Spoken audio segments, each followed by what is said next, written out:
BV9 news నేను Manisha bulletin ముందుగా headlines.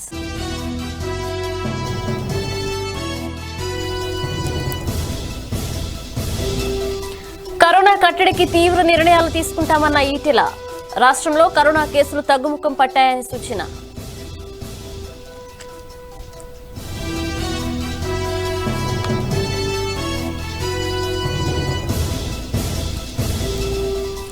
రాష్ట్రంలో కరోనా టెస్టింగ్ కెపాసిటీని గణనీయంగా పెంచామన్న జవహర్ రెడ్డి. అత్యధిక కేసులు కేవలం 4 జిల్లాల్లోనే ఉన్నాయని సూచన.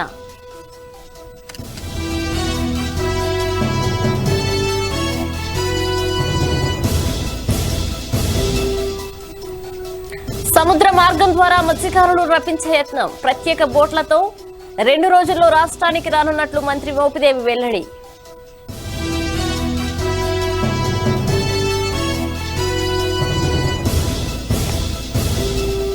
సున్నా వడ్డీ పేరుతో వైసీపీ డ్వాక్రా మహిళలను మోసం చేస్తోంది. వైసీపీ ప్రభుత్వానికి మహిళల ఉసురు తగులుతుందన్న వంగలపూడి అనిత.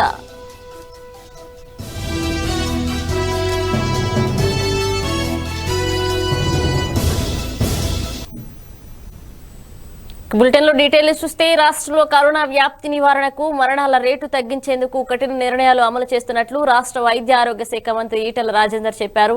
పాజిటివ్ వ్యక్తుల చేరిక, వైద్య చికిత్స నిర్ధారణ, పరీక్షలు, డిశ్చార్జి విధానాలపై కోటిలోని కమాండ్ కంట్రోల్ సెంటర్లో గురువారం వైద్య శాఖ అధికారులతో మంత్రి సమీక్షించారు. అనంతరం ఆయన మీడియాతో మాట్లాడుతూ రాష్ట్రంలో ర్యాపిడ్ టెస్టులు నిర్వహించాల్సిన అవసరం లేదని, ఆ పరిస్థితి రావద్దని కోరుకుంటున్నామని అన్నారు. దేశంలో కోవిడ్ మరణాల రేటు 3.18% ఉంటే రాష్ట్రంలో 2.6% ఉందన్నారు. కోలుకుంటుందన్న వారి శాతం దేశంలో 19.9 ఉంటే రాష్ట్రంలో 22% ఉందన్నారు. రాష్ట్రంలో కేసులు తగ్గుముఖం పట్టాయని, కంటైన్మెంట్ ప్రాంతాల్లోనే కేసులు నమోదవుతున్నాయని పేర్కొన్నారు ఈటెల. నిన్న 3 ప్రాంతాలను కూడా వారు తిరిగి పరిశీలించి రావడం జరిగింది. నిన్న సాయంత్రం సీఎం గారి ఆధ్వర్యంలో ప్రగతి భవన్లో మీటింగ్ జరిగి రాత్రి 12 గంటల వరకు సమీక్ష నిర్వహించి సూర్యాపేట, గద్వాల, అదేవిధంగా వికారాబాద్ ఇక్కడ తీసుకుంటున్న చర్యలు, అక్కడ ఏర్పాటు చేసిన కంటైన్మెంట్ జోన్లు, ఇతర డిపార్ట్మెంట్స్ కోఆర్డినేట్ చేసుకొని దాన్ని విస్తరించకుండా కట్టడి చేసే విధానాన్ని పూర్తి స్థాయిలో అమలు చేయాలని చెప్పి ముఖ్యమంత్రి గారు ఆదేశాలు ఇవ్వడం జరిగింది.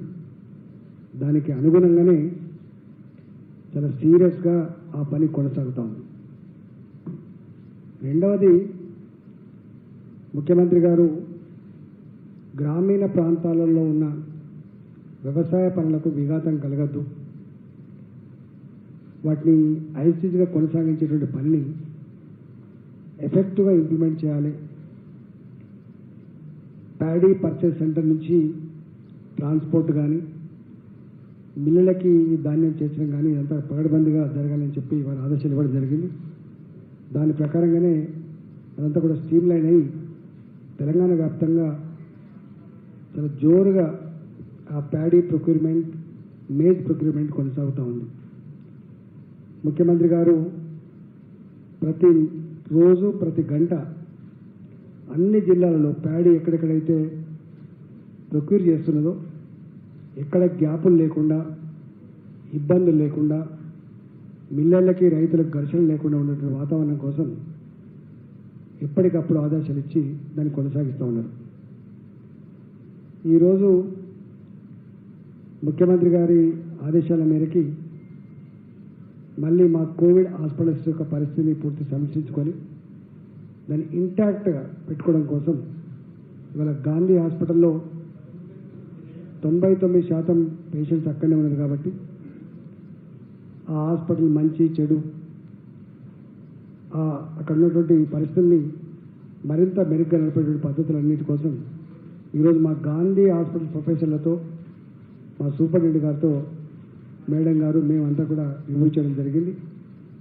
వాళ్లకు ఎక్కడైనా చిన్న చిన్న గ్యాపులు ఉన్నా కూడా, ఎక్కడైనా వాళ్ళకు ఇతరత్ర సూచనలు, సలహాలు, ఇతరత్ర అవసరాలు కూడా ఇవాళ పూర్తి స్థాయిలో వాటిని సమకూర్చి ఆంధ్రప్రదేశ్లో కరోనా వైరస్ వ్యాప్తి నివారణకు చేపడుతున్న చర్యల గురించి ఏపీ వైద్య ఆరోగ్య శాఖ ప్రత్యేక ముఖ్య కార్యదర్శి జవహర్ రెడ్డి వెల్లడించారు. ఇప్పటి వరకు కరోనా లక్షణాలు బయటపడేందుకు కేవలం 14 రోజుల సమయం పడుతుందనుకుంటే కొన్ని కేసుల్లో 14 నుండి 28 రోజుల మధ్యలో కూడా బయటపడుతున్నాయని తెలిపారు. కాబట్టి కరోనా కేసులపై ఇంకా స్పష్టత రాలేదన్నారు. ప్రస్తుతం రాష్ట్రంలో 181 క్లస్టర్లు ఉన్నాయని, 121 అర్బన్, 60 గ్రామీణ ప్రాంతాల్లో ఉన్నాయన్నారు. ఈ 181 క్లస్టర్లు రాష్ట్రంలోని 103 మండలాల్లో విస్తరించి ఉన్నాయన్నారు. ఇక రాష్ట్ర వ్యాప్తంగా 56 రెడ్, 40 ఆరెంజ్, 573 మండలాలు గ్రీన్ జోన్ లో ఉన్నాయని వెల్లడించారు. ఈ రాష్ట్రంలో అత్యధిక కేసులు కేవలం 4 జిల్లాల్లోనే ఉన్నాయన్నారు జవహర్ రెడ్డి. రాష్ట్ర ప్రభుత్వం యొక్క స్ట్రాటజీ దాదాపుగా 2 ప్రధానమైన వ్యూహాలు ఉన్నాయని చెప్పాము. ఒకటి community surveillance, cluster containment and testing. రెండవది హాస్పిటల్ ప్రిపేర్నెస్. సో ఈ 2 ప్రధాన అంశాలుగా మీకు రాష్ట్ర ప్రజలకు తెలియజేయడం జరుగుతుంది. మనం ఇంతవరకు వచ్చిన పాజిటివ్ కేసెస్ లెక్కలో పెట్టుకుంటే మన రాష్ట్రంలో ఉన్న క్లస్టర్ సంఖ్య ఒకసారి చూస్తే ఈరోజు వచ్చిన పాజిటివ్ కేసెస్తో సహా మనకి 181 క్లస్టర్స్ ఉన్నాయి, 181 క్లస్టర్స్. దీనిలో 121 అర్బన్ క్లస్టర్స్ అంటే పట్టణ ప్రాంతాల్లో ఉన్నాయి. గ్రామీణ ప్రాంతాల్లో 58, గ్రామీణ ప్రాంతాల్లో సుమారు 60 క్లస్టర్స్ ఉన్నాయి. సో వెరసి పట్టణ ప్రాంతాల్లో అంటే ఈ కోవిడ్-19 వచ్చేసి ప్రపంచవ్యాప్తంగా ఇది అర్బన్ ఓరియంటెడ్ ఇన్ఫెక్షన్గా మన స్టడీస్ చెప్తున్నాయి. సో దానికి అనుగుణంగానే మన రాష్ట్రంలో కూడా దాదాపు 66% క్లస్టర్స్ అర్బన్ ఏరియాస్లో ఉండడం జరుగుతుంది. ఇక మండలాల వారీగా వస్తే 103 మండలాలు ఈ 181 క్లస్టర్స్ 103 మండలాల్లో వ్యాప్తి చెంది ఉన్నాయి.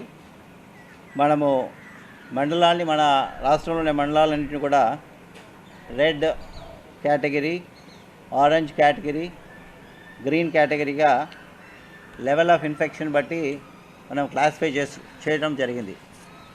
సో మనకుండే ఈ 103 మండలాల్లో 56 మండలాల్ని మనము రెడ్ కేటగిరీలో పెట్టడం జరిగింది. ఈరోజున్న ఇన్ఫెక్షన్ రేట్ ప్రకారము ఈ నెంబర్ మారుతుంటుందండి. కేసెస్ పెరిగే కొద్దీ మండల్స్ కేటగిరీ మారుతుంటుంది. 47 మండలాలు ఆరెంజ్ కేటగిరీలో ఉన్నాయి. ఇక 573 మండలాలు ఏవైతే కేసులు లేవో, కేసులు నమోదు కాలేదో, కరోనా పాజిటివ్ కేసెస్, కరోనా కట్టడికి ప్రభుత్వం అన్ని చర్యలు తీసుకుంటుందని ఆయుర్వేదం పూర్వీకులు మనకు అందించిన గొప్ప ఆస్తి అని ఉప ముఖ్యమంత్రి నారాయణ స్వామి, పంచాయతీరాజ్ గనుల శాఖ మంత్రి పెద్దిరెడ్డి రామచంద్రారెడ్డి, ఎమ్మెల్యే కరుణాకర్ రెడ్డి పేర్కొన్నారు.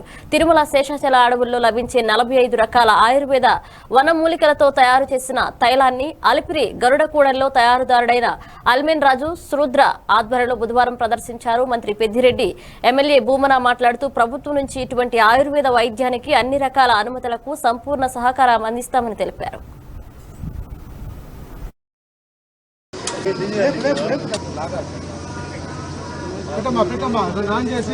ఈ వేపర ముందర అసలు బలాదు చిత్రాల నుంచి అనేక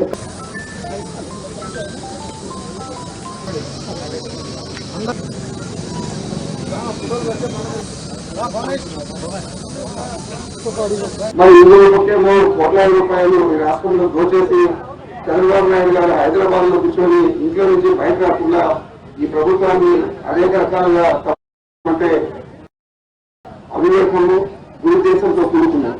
మరి ఇలాంటి కష్ట సమయంలో రామాయణంలో తిరుగులు వేయడం అని చంద్రబాబు వ్యవహారం చేయకుండా ప్రభుత్వానికి మంచి సలహాలు ఇచ్చి తప్పకుండా ఈ కరోనా అరికట్టడంలో కృషి చేయాలి తప్ప దీన్ని కూడా ఒక రాజకీయం చేస్తూ అక్కడ కూర్చొని హైదరాబాద్ లో ఇక్కడ భేదం కూడా లేదు. ఇక్కడ వచ్చి ప్రజలకు సేవ.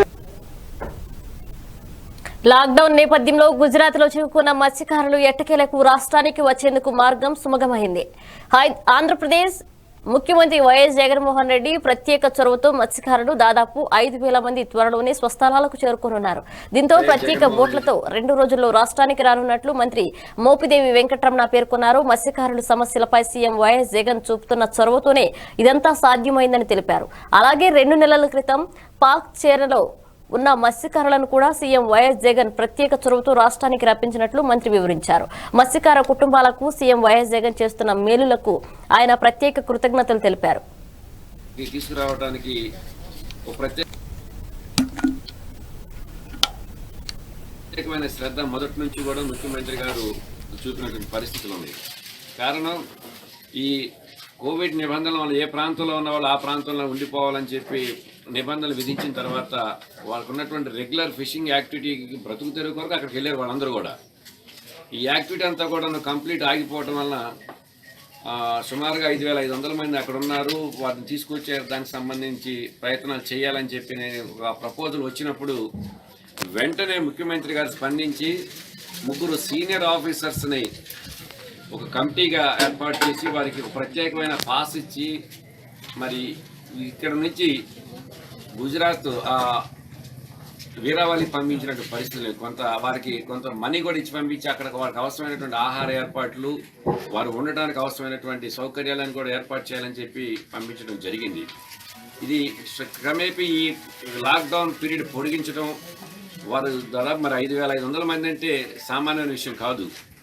ప్రాణాలు అరచేతిలో పెట్టుకునే వాళ్ళు ఈ మహమ్మారి బారి నుంచి మమ్మల్ని మా ప్రాంతాలకి తీసుకెళ్లే నాదుడు ఉన్నాడా లేడా అనేటువంటి ఒక అభద్రతా భావంలో ఉన్నప్పుడు వారందరూ కూడా మేము ముఖ్యమంత్రి గారు ఒక ప్రత్యేకమైన శ్రద్ధ చూపించారు. వారందరూ కూడా స్వస్థలాలు తీసుకురావడానికి మీరు అధైర్యపడొద్దని చెప్పి ఒక మనోధైర్యాన్ని కల్పించినటువంటి సంఘటనలు ఉన్నాయి. దురదృష్టవశాత్తు ఈ పరిస్థితుల్లో మరి ప్రారంభంలోనే ఒక మనిషి చనిపోవటం, నిన్నటి రోజున ఇంకొక మనిషి చనిపోవటం, ఇంకా కుటుంబ సభ్యుల్లో ఆందోళన పెంచినటువంటి పరిస్థితులు ఉన్నాయి. ఇప్పటికే ముఖ్యమంత్రి గారు గడిచినటువంటి 4 రోజుల నుంచి కూడాను గుజరాత్ ముఖ్యమంత్రి గారితో అలాగే కేంద్ర ప్రభుత్వంతో నిరంతరం సంప్రదింపులు జరుగుతూ, కారణం ఏంటంటే రోడ్డు మార్గం ద్వారా అయితే వాళ్ళంతమందిని తీసుకురావడం 2-3 ట్రైన్లు వేస్తే 3 ట్రైన్లు వేస్తే పెద్ద తీసుకురావడం పెద్ద సమస్య కాదు. కానీ 3 రాష్ట్రాలు దాటి రావాలి, చాలా సుదీర్ఘమైనటువంటి జర్నీ చేయాల్సిన పరిస్థితులు ఉన్నాయి. ఇలాంటి పరిస్థితుల్లో ముఖ్యమంత్రి గారు మరలా ఇవాళ మార్నింగ్ కూడాను అక్కడ ముఖ్యమంత్రి గారితో మాట్లాడి వారిని ఒప్పించి ఒక ప్రత్యేకమైనటువంటి బోట్ల ద్వారా ఒక్కొక్క బోట్లో సుమారుగా 1000 మంది పైచీలకు పట్టే అవకాశాలు ఉన్నాయట. అలాంటి బోట్లు 3 బోట్ల ద్వారా వారిని మన విశాఖపట్నం పోర్టుకు తీసుకురావడానికి మార్నింగ్ దాకా 10 o'clock గుజరాత్ రాష్ట్ర ప్రభుత్వం ఒప్పుకోవటం, మరి అది పూర్తిగా ముఖ్యమంత్రి గారు చూపినటువంటి ఒక ప్రత్యేక చొరవ వలనే అది జరిగిందనే దాంట్లో ఎలాంటి సందేహం లేదు. వైఎస్ జగన్మోహన్ రెడ్డి గారు తీసుకున్నటువంటి ఒక ప్రత్యేక చొరవ వలన గుజరాత్ రాష్ట్రంలోని జగన్మోహన్ రెడ్డి ప్రభుత్వానికి మహిళల ఉసురు తప్పకుండా తగులుతుందన్నారు వంగలపూడి అనిత. వైసీపీ ప్రభుత్వ తీరు చూస్తే మాటలు కోటలు దాటుతున్నాయి, చేతలు ఇంటి గుమ్మం కూడా దాటట్లేదు అన్నట్లు ఉన్నాయన్నారు. నవరత్నాలు పేరుతో మోసం చేసి వైసీపీ అధికారంలోకి వచ్చి సంవత్సరం అయింది. కరోనా వంటి విపత్కర పరిస్థితుల్లో ఉన్నటువంటి ముఖ్యమంత్రి జగన్మోహన్ రెడ్డికి మహిళలు గుర్తొచ్చారా? వైసీపీ అధికారంలోకి వచ్చే సమయానికి డ్వాక్రా మహిళలు 2,500 కోట్ల రూపాయలు రుణాలకు సంబంధించిన వడ్డీని రియంబర్స్మెంట్ చేయాల్సి ఉంది. గత ప్రభుత్వం బకాయిలు పెట్టిందనడం సరికాదన్నారామె. మహిళలందరికీ దగ్గర 75,000 రూపాయలు ఈ రోజు రుణమాఫీ చేయాల్సిన పరిస్థితి, 27,450 కోట్ల రూపాయలు రుణమాఫీ చేయాల్సిన పరిస్థితి ఉంది. మీరేం చెప్పారు? 27,500 కోట్లు కూడా 450 కోట్లు కూడా మేము ఒకేసారి ఇవ్వలేము, 4 విడతలుగా ఇస్తాము.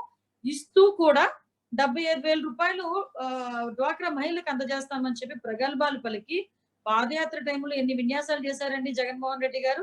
మహిళలందరి నుదుటి మీద ముద్దు పెట్టి, అక్క చెల్లెమ్మ మీకు నేను న్యాయం చేస్తాను, మీకు అండగా ఉన్నాను, మీకు నేను తోడున్నానని చెప్పి ప్రగల్భాలు పలికి నిజంగా సినిమాలో ఎలా అయితే చూపిస్తారో అంత పెద్ద సినిమా చూపించి ఇప్పుడు నిజంగా మహిళలందరినీ కూడా మోసం చేసే క్రమంలో అంతకన్నా పెద్ద సినిమా చూపిస్తున్నారు జగన్మోహన్ రెడ్డి గారు. ఎందుకంటే ఒక మహిళ డ్వాక్రా గ్రూప్ సంబంధించి మీకు మనం అందరూ కూడా తెలుసుకోవాల్సిన విషయం కూడా ఏంటంటే, డ్వాక్రాలో ఒక మహిళ ఉండడం అంటే ఒక ఆర్థిక భరోసా. ఎందుకంటే ప్రతి మహిళ కూడా తన ఇంట్లోని భర్త సంపాదించి ఇంట్లో పెడితే దాన్ని దక్షతగా ఎలా చేయాలి, పిల్లల చదువులేంటి, ఇంట్లో నీకు వ్యవహారం ఏంటి, అత్తమామలు చూసుకోవడం ఏంటి, ఇంకా పైగా ఎలాగైనా అమౌంట్ తను కూడా స్వయం సహాయక సంఘాల ద్వారా ఎంతో కొంత సొమ్ము సంపాదించాలి అన్న ధ్యాసతో డ్వాక్రాలో మెంబర్ గా జాయిన్ అయ్యి గవర్నమెంట్ నుంచి వచ్చిన ఇంప్లిమెంటేషన్స్ ని ఉపయోగించుకుని వెళ్తున్న ఇటువంటి తరుణంలో మీరు వడ్డీ చెల్లిస్తాము, అదే విధంగా ఉన్న మొత్తం రుణమాఫీ చేస్తామని చెప్పి ఓట్లు వేయించుకొని ఈ రోజు కనీసం మొదటి విడత రుణమాఫీకి సంబంధించి మాట్లాడకపోవడం అనేది ఎంతవరకు న్యాయం? నవరత్నాలు ఇంప్లిమెంట్ చేసేస్తున్నామని చూపించుకోవడానికి ఈ వడ్డీలో కూడా ఎంత పెద్ద కన్ను ఉందండి బాబు. ఎందుకంటే మాట చెప్తున్నా, గవర్నమెంట్ టీడీపీ గవర్నమెంట్ లో ఉండేటప్పుడు 5 లక్షల రూపాయల వరకు ఎవరైతే మనం చేయగలమో, ఎవరైతే రుణం తీసుకున్నారో వాళ్ళకి 0% వడ్డీ, అంటే వాళ్ళకి ఎవరికి వడ్డీ లేని రుణాలు మనం ఇస్తా ఉంటాం. దానికి సంబంధించిన వడ్డీ కూడా 6 నెలలకు ఒకసారి, సంవత్సరానికి ఒకసారి గవర్నమెంట్ తిరిగి వేసేస్తూనే ఉంటుంది. దీన్ని ఎలక్షన్ క్యాన్వాసింగ్ లో ఏం చెప్పుకున్నాడు ఆయన? 7,50,000 రూపాయలు మీకు కట్ ఆఫ్ అమౌంట్ పెడతాను అని చెప్పిన పెద్ద మనిషి మరి ఈ రోజు డ్వాక్రా మహిళలు ఏ రకంగా మోసం చేస్తున్నారంటే, కేవలం 3 లక్షల రూపాయల వరకు రుణం తీసుకున్న వాళ్ళకి మాత్రమే వడ్డీలు చెల్లిస్తాము, మిగతా వాళ్ళెవరికి మేము వడ్డీలు చెల్లించము అని చెప్పి చేతులు ఎత్తేస్తున్నారు. దయచేసి మహిళలు కూడా మనం అర్థం చేసుకోవాలి. ఎందుకంటే అప్పట్లో 5 లక్షల రూపాయలు, మన 5 లక్షల రూపాయలకి వడ్డీ రాయితీ ఉండేది, ఈ రోజు 3 లక్షలు అయిపోయింది. కానీ మనం ఓటు ఎలా వేయించుకున్నారు? దాన్ని 7,50,000 రూపాయలు చేస్తామని చెప్పి ఓటు వేయించుకొని ఈ రోజు 3 లక్షలకు కుదించడమే కాకుండా ఈ రకం హైదరాబాద్ లో కూర్చుని చంద్రబాబు, లోకేష్ ఆటలాడుకుంటూ రాజకీయాలు చేస్తున్నారని రాష్ట్ర చీఫ్ గడికోట శ్రీకాంత్ రెడ్డి మండిపడ్డారు. భజన పనులతో కాలక్షేపానికి వీడియో కాన్ఫరెన్స్ నిర్వహిస్తున్నారని, వాటిని చూసిన ప్రజలు నవ్వుకుంటున్నారని ఆయన ఎద్దేవా చేశారు. కన్నా ట్వీట్ కు వివరణగా సంబంధిత మంత్రి వివరణ ఇచ్చినా అనవసరపు రాద్ధాంతం చేశారని దుయ్యబడ్డారు. చంద్రబాబు హయాంలో ప్రతి పనిలో వేల కోట్ల అవినీతికి జరిగిందన్నారు. 4 రోజుల పాటు కన్నా లక్ష్మీనారాయణ ఎల్లో మీడియా బురద జల్లే ప్రయత్నాలు చేస్తున్నారని ఆయన మండిపడ్డారు. కాంట్రాక్టర్లకు ఇంకొకరికి బెనిఫిట్ చేసేటువంటి ఏ కార్యక్రమం ఉండదు, ప్రతి రూపాయికి కాపలాదారుడిగా ఉంటాను అని చెప్పి పదే పదే జగన్మోహన్ రెడ్డి గారు చెప్పారు. దానికి తగ్గట్టుగా జ్యుడిషియల్ ప్రివ్యూ వేశారు, ప్రతి ఒక్కటి రివర్స్ టెండరింగ్లో పెట్టారు. ఆ రివర్స్ టెండరింగ్లో వేల కోట్లు రాష్ట్రానికి ఆదాయం మిగిలించేటట్టు చేశారు. గతంలో పచ్చదమ్ములు దోచుకున్న డబ్బునంతా కూడా మిగిలించేటట్టు పరిస్థితి చేశారు. 5 సంవత్సరాలలో లాస్ట్ మినిట్లో వాళ్ళు టెండర్లు వేసిన దాంట్లోనే వేల కోట్లు జగన్మోహన్ రెడ్డి గారు కాపాడారు. ఇంకా 5 సంవత్సరాలలో వాళ్ళు దోచుకునింది 6 లక్షల కోట్లని మనకంతా కూడా తెలిసే. ఇసుక నుంచి, బొగ్గు నుంచి ప్రతి ఒక్కటి ఏది వదలకుండా దోచుకొని తిన్నారు వాళ్ళు. వాళ్ళకు పడినటువంటి అలవాటును అందరికీ ఉందని చెప్పి వాళ్ళు అనుకుంటున్నారు. మా ప్రభుత్వం ఈరోజు చెప్తున్నాం, నీతి నిజాయితీగా పరిపాలన చేస్తాం. ఎక్కడ కూడా ప్రాజెక్టులలో కానీ మిగిలిన విషయాలలో కానీ ఎక్కడ అవినీతికి తావు ఉండదు. అవినీతిని నిర్మూలించేటువంటిదే మా బాధ్యత. అటువంటిది అంతగా ప్రాజెక్టులలోనే మిగతా విషయాలలోనే అంత స్ట్రిక్ట్గా ఉన్నటువంటి ప్రభుత్వం కిట్ల విషయంలో పొరపాటు చేస్తుందా? 1కి 4 సార్లు ఆలోచన చేసి దేశంలో సెంట్రల్ గవర్నమెంట్ కానీ అవతల కర్ణాటక కానీ ఇంకా మిగిలిన ప్రభుత్వాలు కొన్నదానికంటే కూడా తక్కువ ప్రైస్గా ఆంధ్రప్రదేశ్ కొంటే 4 రోజులు మీ ఇష్టం వచ్చినట్టు మొరిగారు. ఇదే మీ ఆలోచన? ఒక ప్రతిపక్ష నాయకుడిగా నువ్వు హైదరాబాద్లో కూర్చొని మంచి సలహాలు ఇద్దాము అన్నట్టు ఆలోచన లేదు. బురదలేటువంటి కార్యక్రమం. నీ కుమారుడు అచ్చొచ్చిన ఆంబోతులాగా లాక్డౌన్ కారణంగా ఇబ్బందులను ఎదుర్కొంటున్న నేపథ్యంలో కేంద్ర ప్రభుత్వం పలు సడలింపులను ప్రకటించింది. ఈ సడలింపులతో ప్రజలకు స్వల్ప ఊరటనిచ్చింది. లాక్డౌన్ ఆంక్షల నుంచి దేశంలోని అర్బన్ ప్రాంతాల్లోని నాన్ హాట్స్పాట్ ప్రాంతాల్లో మాత్రమే ఈ మినహాయింపులు వర్తిస్తాయి. ఈ మేరకు కేంద్ర వైద్య ఆరోగ్య శాఖ సంయుక్త కార్యదర్శి లవ్ అగర్వాల్ గురువారం మీడియా సమావేశం ద్వారా వివరాలను వెల్లడించారు. గ్రామీణ ఆర్థిక వ్యవస్థను గాడిలో పడేసేందుకు ప్రభుత్వం ఈ కీలక నిర్ణయం తీసుకుందని తెలిపారు. దేశంలో వైద్య సిబ్బందికి పూర్తి భద్రతను కల్పిస్తామన్నారు. అలాగే దేశవ్యాప్తంగా నోడల్ అధికారులను నియమిస్తామని తెలిపారు.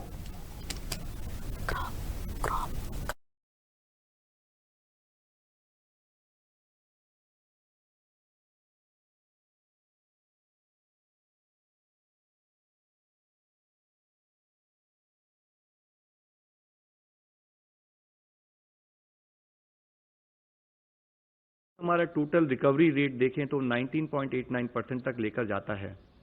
इसके साथ ही पिछले 28 जिलों में, जैसे कि इससे पहले हम आप लोगों की दृष्टि में लाए हैं, 4 जिले थे जहां पर कोई केस नहीं आए थे, अब वह संख्या बढ़कर मेडिकल सुपरविजन 16,454 हैं। एक पॉजिटिव न्यूज के रूप में मैं आप लोगों की दृष्टि में लाना चाहूंगा कि अब तक टोटल 4,257 लोग क्योर हो चुके हैं। इवन कल में ही 388 एडिशनल पेशेंट्स क्योर हुए हैं। जो कि हमारा टोटल रिकवरी रेट देखें तो 19.89% तक लेकर जाता है। इसके साथ ही पिछले 28 जिलों में, जैसे कि इससे पहले हम आप लोगों की दृष्टि में लाए हैं, 4 जिले थे जहां पर कोई केस नहीं आए थे, अब वह संख्या बढ़कर 12 हो चुकी है। 8 नए जिले ऐड हुए हैं, वह हैं चित्रदुर्ग कर्नाटका में, छत्तीसगढ़ में बिलासपुर, इंफॉल वेस्ट मणिपुर में, आइजवाल वेस्ट मिजोरम में, भद्राद्री कोट्टागुड़म तेलंगाना में, पीलीभीत उत्तर प्रदेश में, SBS नगर पंजाब में और साउथ गोवा के अंदर। इसके साथ ही देश में 78 ऐसे डिस्ट्रिक्ट्स हैं जहां पर पिछले 14 दिनों से कोई केस नहीं आया है। हमें हर संभव मिलकर यही कोशिश करनी है कि ऐसे जिलों की संख्या निरंतर बढ़ती रहे। इस स्थिति के अंदर देखें तो 33 नए जिले ऐड हुए हैं, जो कि 9 स्टेट में ऐड हुए हैं, जहां पर कि पिछले 14 दिनों से कोई केस नहीं आया है। చిత్తూరు జిల్లా నగర నియోజకవర్గంలో రోజా చారిటబుల్ ట్రస్ట్ నిధులతో 19 మంది ప్రింట్ అండ్ ఎలక్ట్రానిక్ మీడియా రిపోర్ట్లకు నిత్యావసర సరుకులను ఎమ్మెల్యే ఆర్కే రోజా అందజేశారు. ప్రతి ఒక్కరికి కూరగాయలు, ప్రత్యేకంగా శానిటైజర్లు, మాస్కులు ఆమె పంపిణీ చేశారు. విపత్కర వేళ మీడియా అందిస్తున్న సేవలను ఆమె ప్రశంసించారు.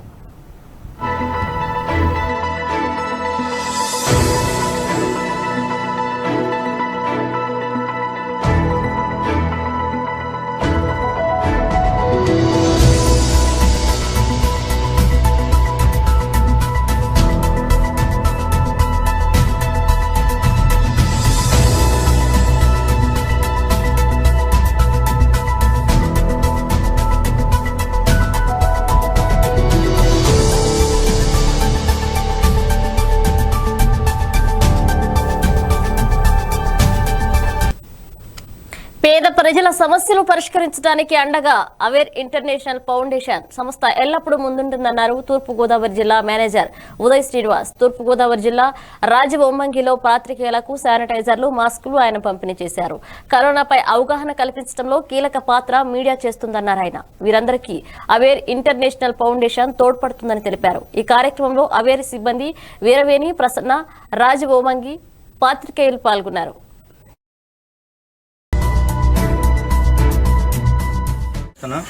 అలాగే మాకు శానిటైజర్లు, విలువైనటువంటి శానిటైజర్లు, మాస్కులు పంపిణీ చేసినందుకు మా జర్నలిస్టుల తరఫున అభినందనలు తెలియజేస్తున్నాం. చాలా కృతజ్ఞతలు అండి. ఎందుకంటే ఇలాంటి మరిన్ని కార్యక్రమాలు చేయాలని కోరుకుంటూ ధన్యవాదాలు తెలియజేస్తున్నటువంటి అవేర్ సంస్థ వాళ్ళకి రాజవొమ్మంగి మండల పాత్రికేయుల తరఫున ప్రత్యేక ధన్యవాదాలు తెలియజేస్తున్నాను. ఈ మా కరోనా మహమ్మారి విజృంభిస్తున్న నేపథ్యంలో ఎన్నో వ్యయ ప్రయాసాలకు వచ్చి పనిచేస్తున్నటువంటి జర్నలిస్టులకు రక్షణ కల్పించే విధంగా శానిటైజర్లు, మాస్కులు అవేర్ సంస్థ తరఫున పంపిణీ చేయడం జరిగింది. ఈ సందర్భంగా ఆ సంస్థ ప్రతినిధులకు జర్నలిస్టుల తరఫున ప్రత్యేక. విజయనగరం జిల్లా సాలూరులో ప్రజలకు పలువురు అండగా నిలుస్తున్నారు. సాలూరు పట్టణంలో 18, 19వ వార్డుల్లో నాగేశ్వరరావు ఆధ్వర్యంలో ప్రజలకు నిత్యావసర సరుకులను పంపిణీ చేశారు ఎమ్మెల్యే రాజన్న దొర. ఈ కార్యక్రమంలో సాలూరు సర్కిల్ ఇన్స్పెక్టర్ సింహాద్రి నాయుడు, పట్టణ మున్సిపల్ కమిషనర్ నూకేశ్వరరావు, పట్టణ వైసీపీ నాయకులు పాల్గొన్నారు. మనల్ని ఇంట్లో ఉండమంటున్నారు, ఎందుకంటే ఒకరికొకరు తాకితే ఆ జబ్బు వచ్చేస్తుంది. ఇంతవరకు మనకు జిల్లాకు రాలేదు, అదృష్టం మన విజయనగరం జిల్లాకు లేదు కాబట్టి. అయినప్పుడు కూడా మనం జాగ్రత్తగా ఉండాలి. చూసారు, నేను కూడా ఎవరో ఇస్తారు ఇది చేసుకోండి, ఇది కట్టుకోండి, కళ్ళాతలు కూడా వేసుకుంటే కంటి ద్వారా, ముక్కు ద్వారా తొందరగా వెళ్ళిపోద్ది. ఎంతో కొంత సహాయం చేస్తున్నారు. కొంతమంది అన్నం రూపంలో సహాయం చేస్తున్నారు, కొంతమంది బియ్యం ఇస్తున్నారు, కొంతమంది బియ్యము, ఉప్పు, పప్పు, నూనెలు ఇస్తున్నారు, కొంతమంది కూరగాయలు ఇస్తున్నారు. ఇలా రకరకాలుగా మిమ్మల్ని సహాయం చేయాలి. కుటుంబాలకు పనులు కూడా ఎట్లేవు అనే ఉద్దేశంతో చేస్తున్నారు. ఎండలో ఉండే తప్పు లేదు. మనం ఒక గంట, రోజుకు ఒక గంట, ఉదయం ఒక గంట, సాయంత్రం ఒక గంట ఎండలో ఉండవలసిన అవసరం ఉంది. నేను కూడా తెల్లవారు రేట్ చేస్తానంటే వేడి నీళ్ళు గోరువెచ్చాను, ఇంకొకరి మారేడాకులతో తాగిస్తాను. ఇవి అనారోగ్యం. దాంట్లో కొద్దిగా పసుపు వేసుకోవాలి. మళ్ళీ రాత్రి కూడా అల్లము, ధనియాలు, అదేవిధంగా లాక్డౌన్ నేపథ్యంలో పోలీసులు తమ ప్రాణాలను సైతం లెక్క చేయకుండా విధి నిర్వహణ చేస్తున్నారని ఎంపీ బెల్లాన చంద్రశేఖర్ అన్నారు. విజయనగరం జిల్లా చీపురుపల్లి రైస్ మిల్లర్స్ అసోసియేషన్ ఆధ్వర్యంలో పోలీసులకు, వాలంటీర్లకు, ఎంఆర్ఓ ఆఫీస్ సిబ్బందికి ఆయన భోజన ప్యాకెట్స్ పంపిణీ చేశారు. ఈ కార్యక్రమంలో అనంతరం శ్రీను, రాజారావు తదితరులు పాల్గొన్నారు.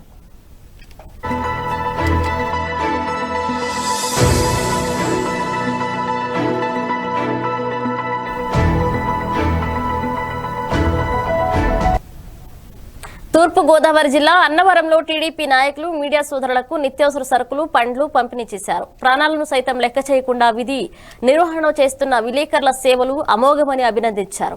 ఈ కార్యక్రమంలో ప్రింట్ అండ్ ఎలక్ట్రానిక్ మీడియా విలేకరులు అన్నవరం గ్రామదేశం పార్టీ అధ్యక్షులు బండారు రాంబాబు యూత్ సభ్యులు పాల్గొన్నారు. స్థితిలో ప్రజెంట్ మీడియా మిత్రుల పట్ల ఒక ఉదార స్వభావంతో మంచి కార్యక్రమం చేపట్టారు. అతనికి మన అన్నవరం మీడియా మిత్రుల తరపున మధుబాబు గారికి, ఆ మధుబాబు మిత్ర బృందానికి 19 రోజుల నుంచి చూస్తున్నాను. లాక్డౌన్ పెట్టినప్పటి నుంచి కూడా మంచి ఒక కమిట్మెంట్తో అతనికి సహకరిస్తున్నటువంటి టీం కూడా అదే సహకరిస్తూ క్లోరినేషన్ చేయడం కానీ, తర్వాత కూరగాయలు, నిత్యావసర సరుకులు, కూరగాయలు, వృద్ధులకి ఫ్రూట్స్ ప్రతి గడప గడపకి, అన్నవరంలో ఉన్న ప్రతి గడపకి కూడా పంచిపెట్టడం అంటే సామాన్యమైన విషయం కాదు. ఒక అన్ని ప్రస్తుత లాక్డౌన్ పరిస్థితిలో ఆర్థిక వనరులు చాలా క్లిష్టతరమైన పని అది కాదు. ఒక స్ఫూర్తితో తీసుకున్నటువంటి వ్యక్తినే చాలా గుర్తుంచుకుంటారు. అలాగే మీడియా మిత్రులు ఇవాళ ప్రెస్ నోట్లు మా కళ్ళెదుట పట్టుకొచ్చారు. ప్రెస్ నోట్లు ఇవాళ లక్షాధికారులు కోటీశ్వరులై కూర్చున్నారు. కాంట్రాక్ట్ బులెటిన్ ముగించే ముందు హెడ్లైన్స్ మరోసారి చూద్దాం.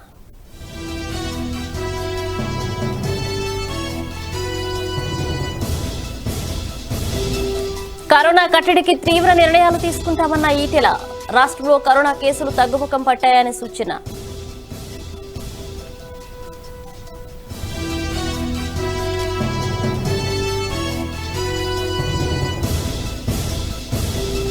రాష్ట్రంలో కరోనా టెస్టింగ్ కెపాసిటీ గణనీయంగా పెంచామన్న జవహర్ రెడ్డి. అత్యధిక కేసులు కేవలం 4 జిల్లాల్లోనే ఉన్నాయని సూచన.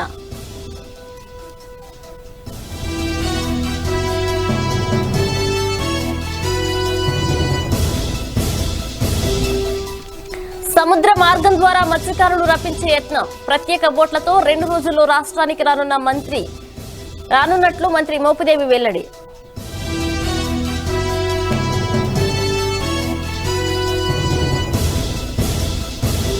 సున్నా వడ్డీ పేరుతో వైసీపీ డ్వాక్రా మహిళలను మోసం చేస్తుంది. వైసీపీ ప్రభుత్వానికి మహిళల ఉసురు తగులుతుందన్న వంగలపూడి హరిత.